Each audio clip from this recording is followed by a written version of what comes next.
It was Father's Day on Sunday. It was. Yes. It was Father's Day, Yes. and you were pampered. I was. Yes. That's for me to say, though. You were. You were talking about Father's Day. Actually, our son. Yes, my wonderful son. I'll tell you in a minute why I'm insisting. It's my our son. Yes. Did a video, a Father's Day special video, and we put it out on Facebook. You can. It's wonderful. Yes. It's he raps. So he put it out on Facebook, and we shared it. He got his talent from his dad. Yes, you rap too, don't you? No. You rap too. But you agree that he got his talent from him. We're talking about our son. So we put it out on Facebook, and you can actually go and watch it on his page, Dan King with double I, or it's actually easier to just go to his personal page, which is Dan Eniolu, because there are a number of Dan Kings on Facebook. Or you can go to my page or Pastor Julius's page. I'm Pastor Mary on Facebook, and he's Julius Eniolu, and you can watch it there, and you will be blessed. But anyway, so my husband sent the link to the video by WhatsApp, and the message read, "Father's Day special by my son, Dan King." And I read it, and I was like, oh yes, the son you had all by yourself. The son you had all by yourself. But but it's a really lovely tribute to fathers, and not just to you, obviously his father, but to all fathers out there, that you're not just parents, meaning you parented the child, you brought the child, you gave the child life, but you're there as a father. We just honor you. We really celebrate you. And that's how it used to be when I was growing up, and I don't even think it was just an African thing as well, because I remember Hillary Clinton writing a book, "It Takes a Village." Absolutely. It takes a community to raise a child properly. The problem we have in today's world is kids have no respect for no one. They have no respect for teachers, no respect for their parents or policemen or anybody. When I was growing up, if your mom said to you, "I'm coming with you to school tomorrow to report you to your teacher." I remember the day my mom threatened me like that. I did not sleep through the night. I was begging her, "Please don't go and report me to my mom, to my teachers." But we need to bring that back, and thank God for the church. Thank God for the Church of Jesus Christ, where we still have the family unit, and we live together as family. So yes, if you're blessed to have children, thank God. But if you don't have children of yours, don't live like you don't, because you do. You do have children. I believe by the grace of God there are people that I father that are not necessarily my children. And that's how I see myself first, as a father. Wherever I go, as a father, and that's not just to my children, but to anybody who may need my blessing at that point in time. So it's important. Yes. So we salute all the fathers out there. So tonight, obviously, it's family first. Yes. We're here just sharing truths that we believe will empower the family. So we want to thank you, Sister Sade. Thank you for joining us this evening. My in-law. Thank you for joining us this evening. We appreciate you. If this is your first time on this platform, maybe you just stumbled across us, it's family first, and we love to build the family. We believe that the family is the most important entity on the face of the earth. God loves family. It's God's institution. It's his idea to communicate his nature into the world, because God supremely leaves like a family. In the beginning it says, let us create, let's make man like ourselves. So family is God's idea, and we think the family should come first. Definitely. So that's what we're about. That we're about empowering, encouraging families. So when you do join in, please do say hello, just so we know you're there. And if you don't mind, let us know where you're watching us from. We also like to know that. So just type your name and just say hi from wherever it is that you're watching us from. Tonight we're talking, well, we're starting a series. It's going to be a series of topics that we're talking about today. And the title of the series is Marriage Pitfalls. The Bible says we shouldn't be ignorant of the devices of the enemy. That means that the enemy has devices. He has schemes. He has plans. He has things that he throws at us. Now, I know this is a live video, but this is family first, right? Yes. This is family first, and we just said family comes first. So I just saw a missed call from my son, and it's playing at the back of my mind. I'm wondering, what does he want? Because he wouldn't normally call unless he needed something. He should be on his way back from uni right now, but he's called. I'm sure it's fine. I'm sure he's fine, but I'll just leave you to hold the fort, and I'll just quickly call him back. Okay. Yeah, family first is all about empowering marriages, empowering homes. Like we said, we believe with all of our hearts that marriage is God's idea, and I'm not too surprised why the marriage institution is severely under attack in our world, today. But we've got to realize that God, instituted marriage, and He blessed marriage, and I believe that your home is blessed. Like my wife was saying just before she excused herself, she'll be back shortly. There are many pitfalls that we need to be aware of and that we need to avoid as married couples in marriage in order to be able to succeed. You see, the fact that you're mindful of the pitfall suggests that you're careful. We've got to be careful. We need to know who or what the enemy is. We need to realize, that our marriage is important not only to our family but to the world. And being mindful, being aware. I wouldn't say mindful, being aware of these pitfalls and how to deal with them and how to avoid them, how to master them. How to probably even turn it around for our good will go a long way in strengthening our marriages. Absolutely. I mean, the first key to solving any problem is switching the light on. Yes. Enlightenment.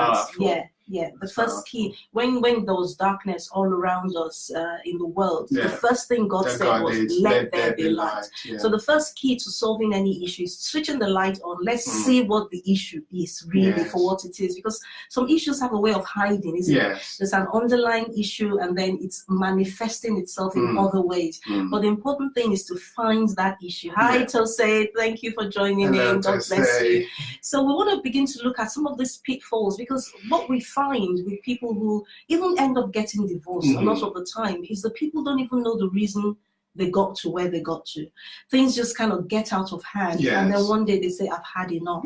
But we want to expose these lies. We want to just take the lid off, want to switch the light on. Let's look at what we're dealing with. Let's look at these pitfalls that we could possibly fall into so we can avoid them. So today we're starting with competition between spouses. Competition. Now, we're talking about this actually before we came on air. We're just saying, is there a place for competition at all in marriage? Because when you're talking about competition, there could be healthy competition, isn't it? Well, yes, generally speaking. Generally in life, there could be healthy competition. So in sports or, in some sort. So in some context, there's healthy competition. But is there any room, any place for competition in marriage? And I don't think so. Well, the fact of the matter is, if you think about it commonsensically, you can almost assume that there has to be, but I think a defining point is to see what competition actually means. What does it mean? So we went to the dictionary, and competition is the activity or condition of striving to gain or win something, and this is the key, by defeating or establishing superiority over others. Yes. So that is the first part. Striving to gain something is not a problem, but it's in striving to gain something, you are striving to defeat someone else or establish superiority over that person. Yeah. In fact, some synonyms of competition is rivalry, opposition, contention, conflict, feuding, fighting, struggling, strife. Yeah. And I don't think there's any place for any of that within the context of marriage. That's right. That's right. You see, to be able to justify competition, you will have to define the differences. Oh, yes. You will have to start by separating them, defining them and separating them. And then you will have to agree that one of them is better. That's the problem. That's the problem with competition. When you're competing with somebody, basically you make them the yardstick. So this is the person I want to beat. Let's face it. When you're competing with somebody, the whole idea of competing is you want to beat them. It's to win. And if there's a winner, there has to be a loser. Yeah. So and in marriage, we are not competing. We are supposed to be complementing. We're supposed to be working together. Yes. But when you get into that mode of competition, the very nature of competition is somebody has to win, somebody has to lose. And some losers are bad losers. Well. And so you don't even want to risk having it. Because let's face it, right?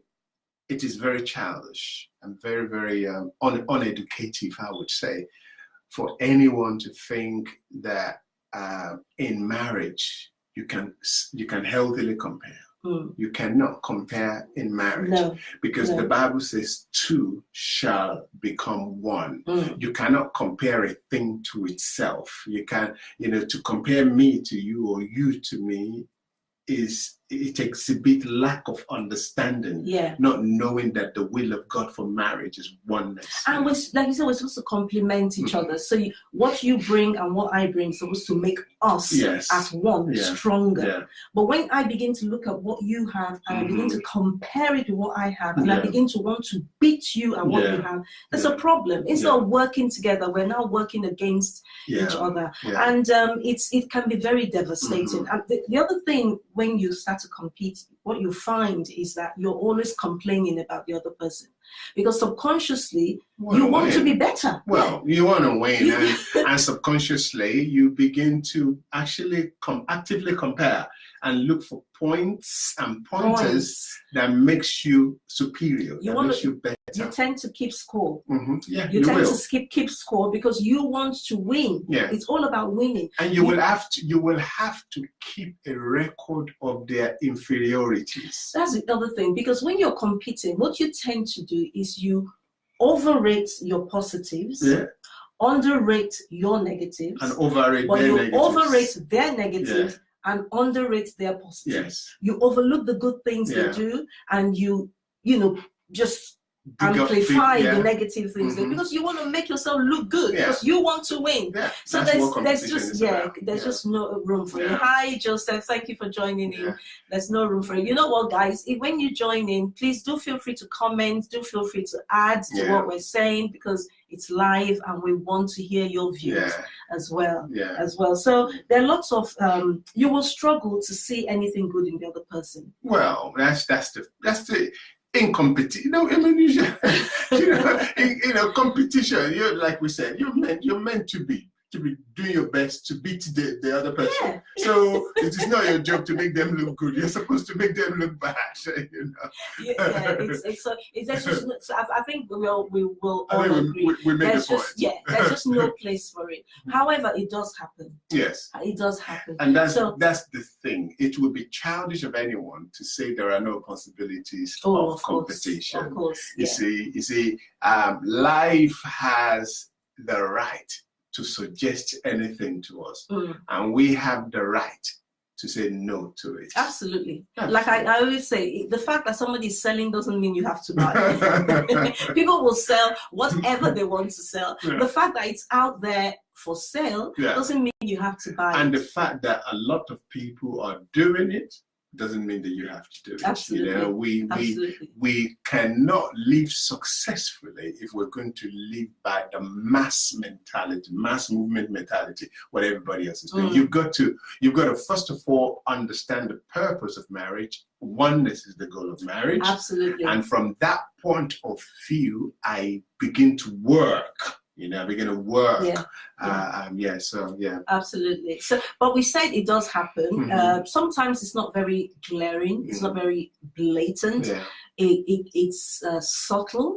But I believe that they're symptoms. They're symptoms. They're things that you see that will kind of indicate that there's some unhealthy competition going on here. And one of them, like I said, is just you will argue constantly. Because one person is trying to put the other down. Hi Ezekiel, thank you for joining in tonight. God bless you. Bless you. So you will argue. You said you will argue because you will try to outshine the other person. That's the whole you know. See, if it is competition that we're supposed to be having, all of those things will be known. Do you understand? But the thing is, you know, not even. I think it's because we're talking about how to identify. Yes, that so you have. So if, for example, your spouse, when you say, "Oh, I did so and so," and your spouse either puts it down by saying, "Oh, is that all?" or they tell you something better or something bigger that they did, then sometimes we do it jokingly. I can understand if you're doing it jokingly, but if that is the pattern, then you may want to take a step back and wonder why that is happening. See, in life, you have to listen with the same effort that you want to be heard. Does that make sense? So if I need you to understand my point, so I put much effort into explaining what I meant to say. I have to put as much effort in listening to you. And once we realize that we're supposed to be one and the goal of marriage is supposed to be one, then I have to make an effort not only to understand, not only to be understood, but to understand. Hence, there shouldn't be any room, for argument. So now we're talking about subtle signs and pointers that will give it away that you have you have competition going on. Comparison. It could be at work. I sent out about 100 emails today at work. I every day minimum I send about 150 emails. That's what I was just saying. Listen, when somebody says they did something, you either undermine what they said they did, or you show them that you did more better, or you did better, and you tend to make everything about you. Every conversation ends up with you as the center.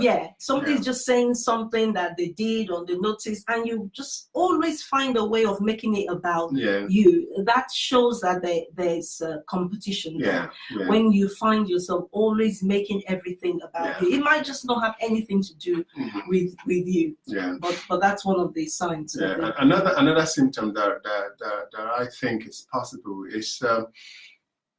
It could be with the kids if you're blessed with children, talking each other down, when it comes to the children. That's you know what, honey, I really think you need to work on how you talk to the children, because every time I see you talking to the children, you're always hurting their feeling. You need to be a little bit more gentle. You see the way I deal with them. Well, I think there's certain areas that this competition can manifest. Like you say with the kids, because you want to come across as being the better parent, and just trying to link it to some causes of competition. Guilt. Guilt could be a reason. And we're talking about it, you're linking it to the source. I'm just kind of linking it to the source. So when you have guilt, for example, say as the man, typically, not always, but typically, let's say as a man, you're always out of the house, working, and then you come home late or whatever. So you have a sense of guilt that you don't spend time with the kids, and so you want to make up. And in your effort to make up, you end up competing with your wife by looking for something they don't do well. Well, who you think is getting the brownie All right. points with the kids. Right. So I get you. do you understand what I'm saying? Mhm. Instead of just saying, okay, well, I'm overworking. Deal with what it is. I need to compensate by maybe taking them out for a weekend or Mhm. whatever. It doesn't have to now turn into a competition with the wife to win your children's favor. Yeah. That's what that could be the source of what you're talking about, isn't it? Absolutely. And we have to realize you know, we're talking about children now. These are not their kids. These are our kids. They're 50% from each party, and we're raising these children together. And these children are our future.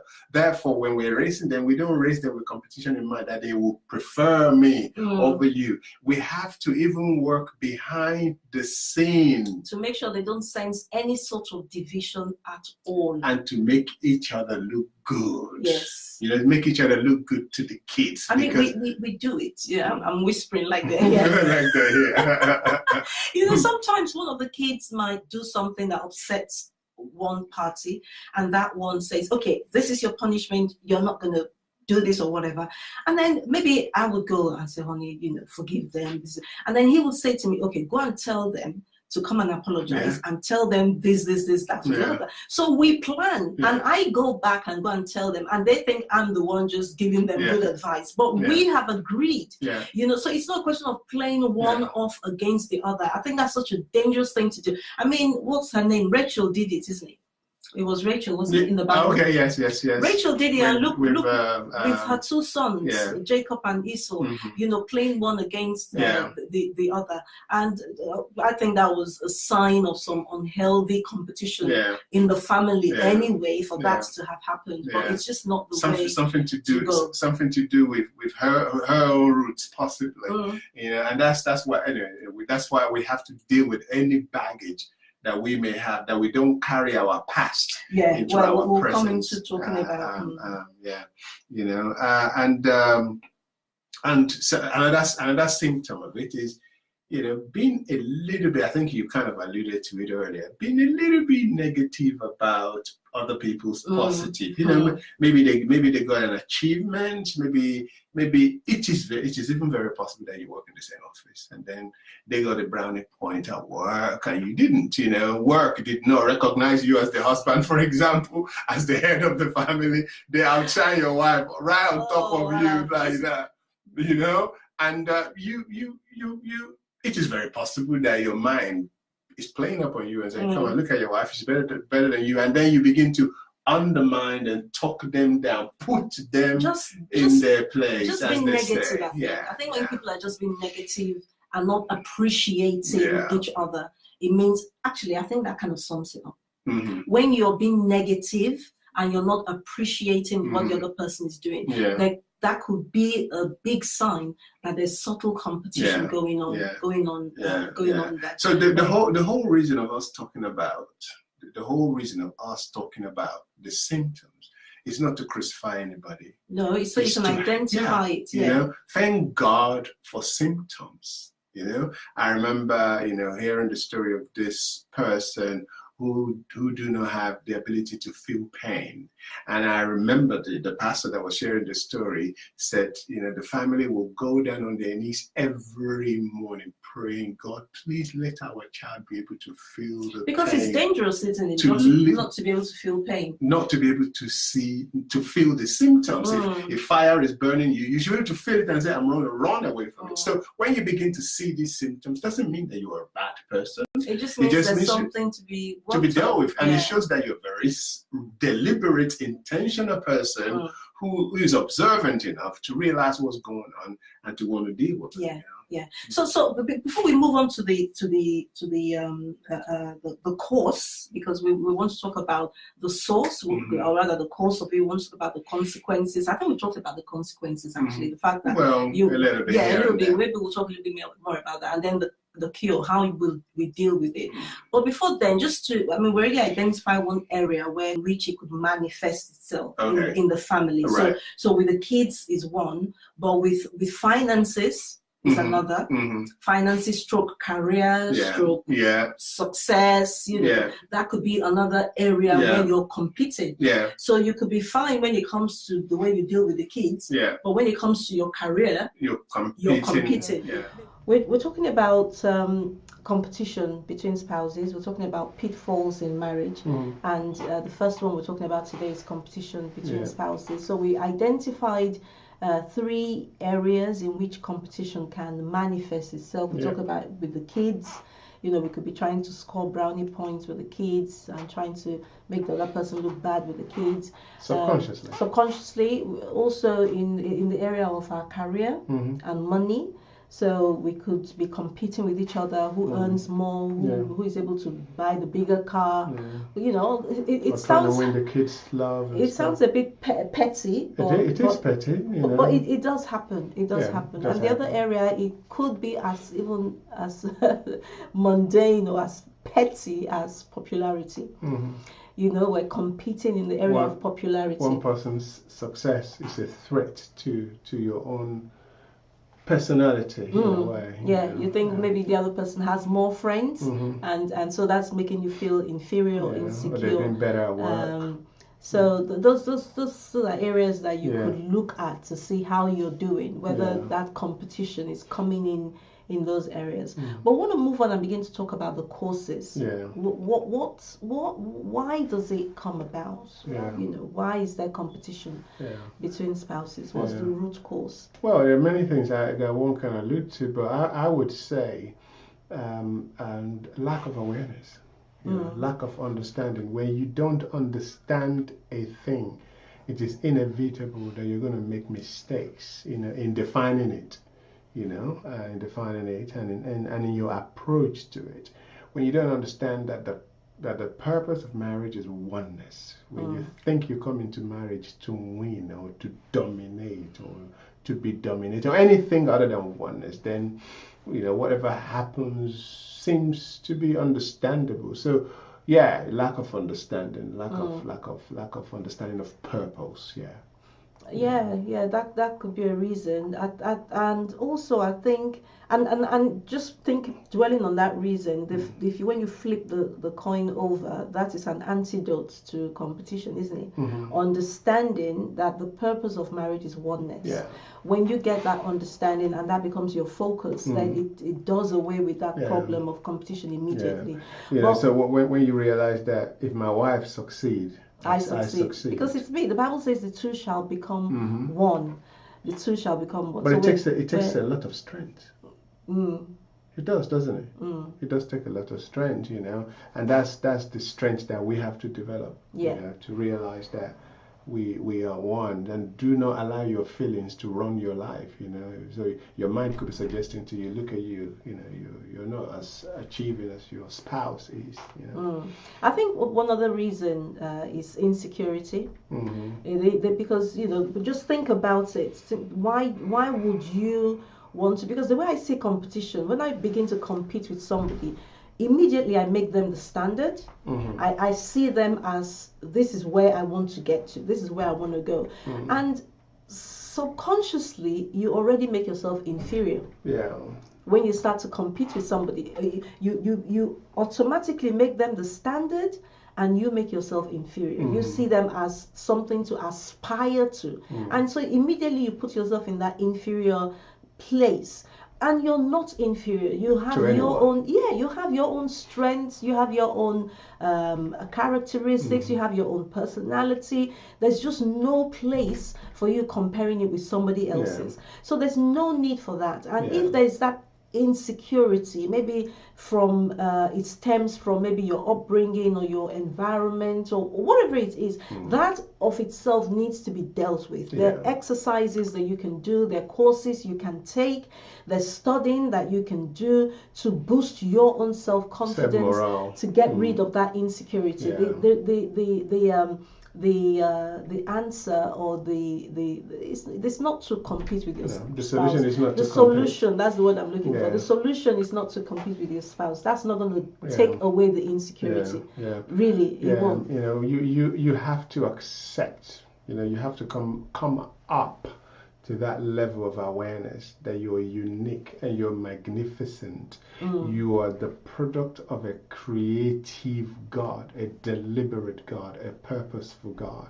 And I'm not trying to big you up. Even if I tried, I cannot big you up enough, because you're marvelous in every sense of the word. And so you've got to come to terms with the reality of who you are, that you are unique, you are special. There is no need to compete, because there is only one me. Therefore, competition does not exist. Absolutely. And the person that I'm dealing with is unique in themselves. Yeah. They are the only of their kind. Absolutely. You know? Absolutely. If you're going to compete with yourself, you know, to be a better you. Yeah. You know, let tomorrow be a better version of what you were yesterday. So we should be our own competition. But I think the other reason why some people might compete with their spouses is that it's just in their nature to be competitive. Right. There's some people who are just competitive, you know. I think I can be. I think I can be as well. In our house, I think almost everybody in my house, we can be competitive. We want to win at everything. we were having some family time the other day, some bonding time. This is a time we're supposed to be bonding. If I remember, this is a different story. I remember once you were playing on the Wii with our youngest son. It was supposed to be bonding time for both of them, and in the end, they both fought because they both so desperately wanted to win. But even more recently, we're playing this game where you have these cards, and it was a team. So it was a team of 2 and a team of 3. I'm not going to mention names. A team of 2 and a team of 3. And initially, the team of 3 were winning. So we're very generous. We're even giving the other side clues. And then they started to catch up and go, oh my God, come and see the claws. The claws coming out. And in the end, it was like, no, you cheated. And it was something else. So we said all of that to say that when you're playing, it is understandable that you want to win, and you should want to win. That makes it even more fun. Yes. However, in reality, you've got to realize I am not competing against my child. I'm not competing against my wife. Neither am I competing against my husband. You know, we are actually a team. Yes. You know. Yes. So don't get carried away. Even if you have that natural competitive streak, when it comes to your home, when it comes to life in your home, just understand that there's just no place for that. Basis so just for competition. If you see yourself tending towards it because it's your natural tendency, just deal with it. Yeah, deal with it. And the other reason as well is just envy and the feeling of inadequacy. Yeah. It's a feeling of, a feeling of inadequacy, suggesting that you're not good enough, and I think that's been kind of captured in what we said earlier. You are better than enough. You are sufficient in yourself. When God made you, He made you whole, and He made you complete. He made you powerful. You are beautiful in yourself, and so you don't have to make somebody else feel bad about themselves to make you feel good. That's the thing, and that's the evil. That's the evil nature. That's the ill in competition, because you end up wanting to make the other person look bad just so that you can look good. And the other thing I think sometimes is just how do I put it? It's just you wanting to win. There are just some people, I suppose that still goes back to the competitive nature, but just some people are quite controlling. They want to take all the credits. They want to be the one that did it. They want so I suppose that still goes back to that competitive nature. But self-mastery will help you through all of that. You realize no matter what happens, I to compete against my spouse is to endanger all that we are and all we're about. You just remember what we said when we started. With competition, there's always a winner and there's always a loser. And you don't want anybody in your home to be a loser. You don't want either your husband or your wife to be a loser. It doesn't feel good to lose. No. So you can both be winners, and that's the idea, that both of you work together to win. That's the whole idea. Amen. So when we've identified that there could be subtle competition in our relationship, when you've identified that, maybe you as the woman, you've listened to everything we've said, and you say, actually, I think I am that woman that is being competitive with my spouse, or maybe the man, you're saying, actually, I think I'm that man that is competitive. What do we do? How do we deal with it? Because we said the reason why we're coming up with these pitfalls is so that we can be aware of them, and so that we can deal with them before we fall into them. Yes. You know, we want to be aware that there's a pit there. We want to cover the pit, cement it, so there's no danger of falling into it. So how do we do that when it comes to competition between spouses? See, the mind of man is the real man, and that's why the Bible says that we should garrison, or we should protect our heart with all diligence, you know, because the direction of your thoughts, your most prevailing thoughts, would dictate the direction of your life. And as we said before, you know, thoughts have the right to pop up in our heads, but we have the right and we have the power to subdue negative thoughts, and that's the power. That's the power of renewing one's mind. You know, coming to terms with the reality of who you are. I am perfect in myself. I am complete in myself. I don't need to make anybody feel bad. People don't have to die around me in order for me to come alive. You know, if you know what I mean. And so yes, admit that there are negative issues. Don't lie about it. Don't, you know, if somebody helps you by saying, do you realize that you show some competitive freaks? Don't me? No.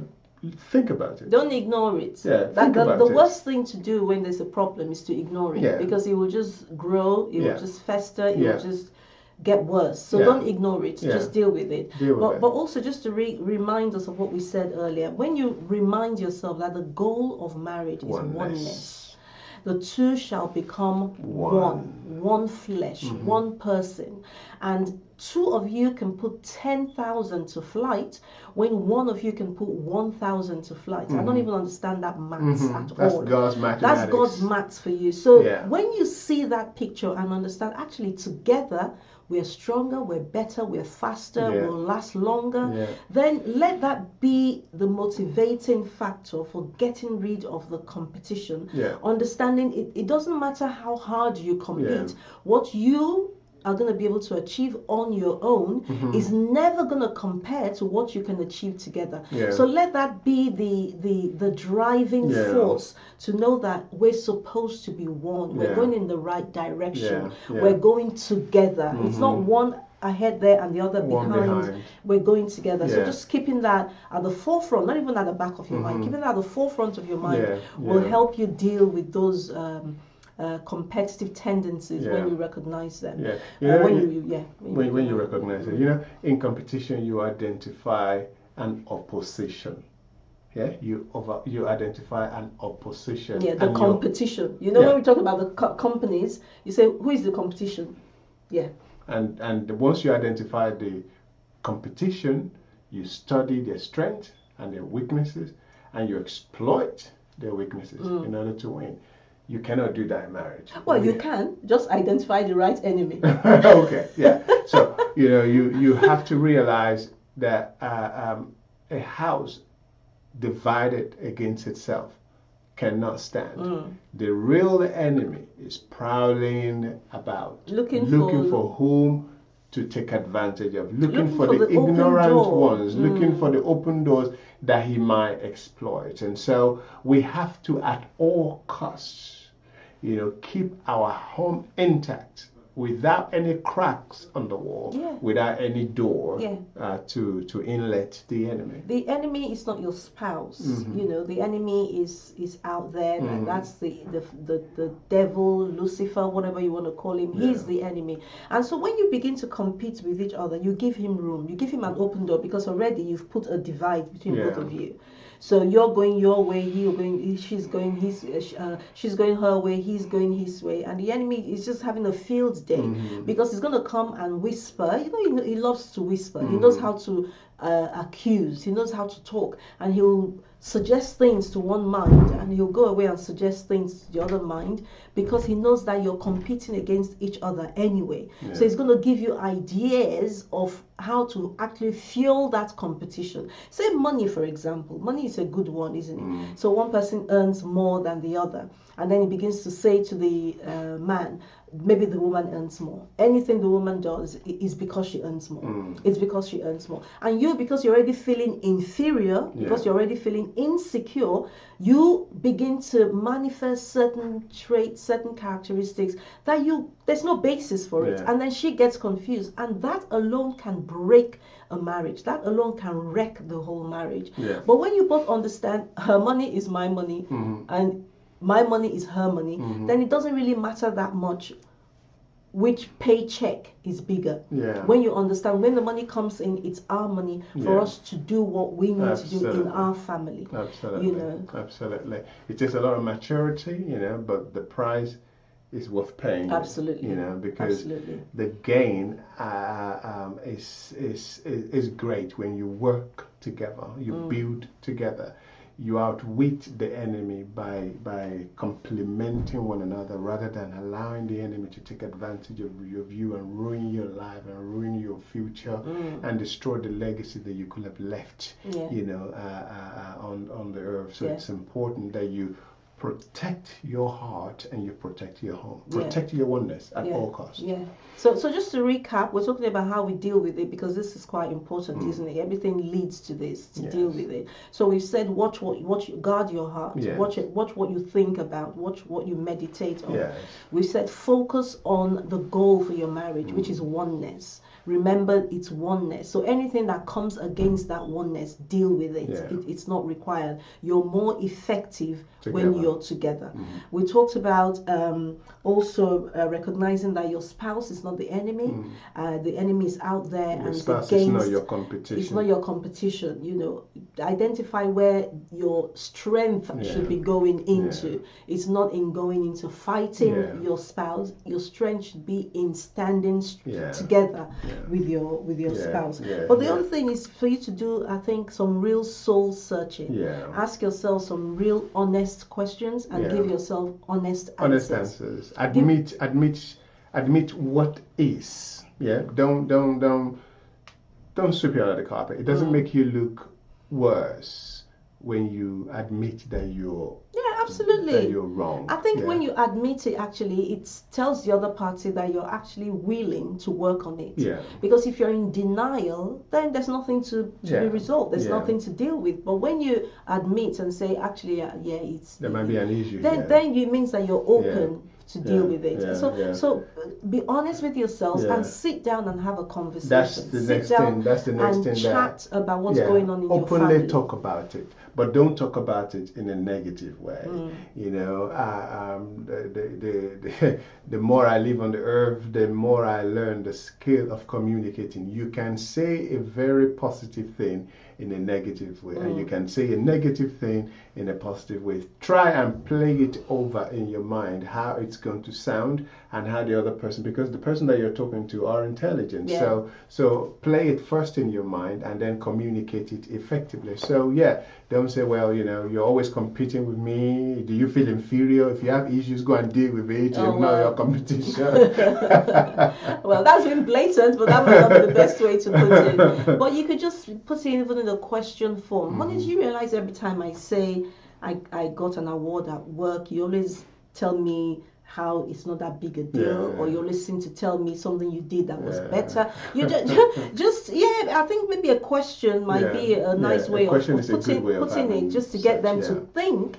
And then they can either say, do I do that? And then it might be the case that they didn't even realize they were doing that. So next time it happens, can you draw my attention to it? They didn't even realize that they were subtly doing it. You know? So by asking, it just gives them the opportunity to take a step back and actually just answer the question themselves. You know. But also, I think it's important to be prepared to change.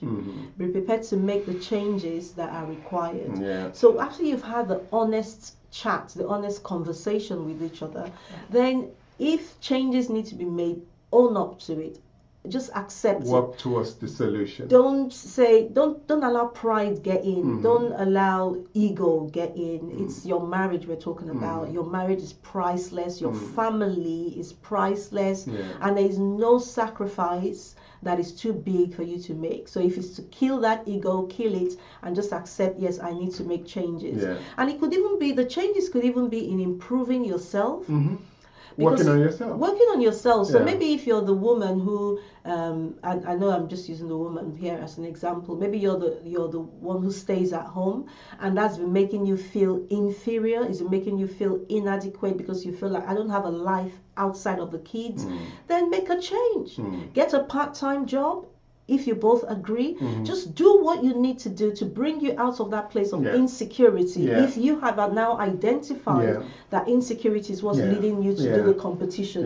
If on the other hand, you're the one who is on a guilt trip and your competition is stemming from that, then you need to channel that guilt into positive action. So rather than competing with your wife for your children's favor because you're feeling guilty that you don't spend enough time with them, how about doing something with them when you do have the time to compensate? So it's just being prepared to make those changes. And being sensitive to one another would help as well. So if you notice a little bit of complex in your spouse, maybe they don't, the way they're dealing with issues, they're not because they don't feel good about themselves.